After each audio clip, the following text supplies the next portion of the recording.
নমস্কার।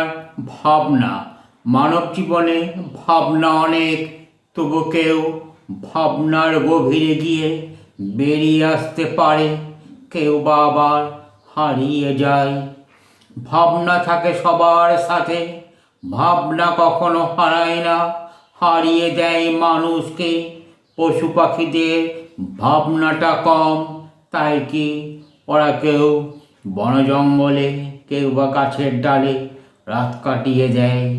মানুষের ভাবনায় অট্টালিকা গড়েও ভাবনা ছাড়ে না পিছু। ভাবনা জন্ম দেয় নতুন ভাবনার, মানুষও ডুব দেয় সেই ভাবনায়। ভাবনাটা সফল হলে মানুষেরা খুশি হয়, আবার ভাবনাটা বিফল হতে মানুষ আরো গভীর ভাবনায় পড়ে যায়। মানব জীবনে ভাবনা অনেক। নমস্কার।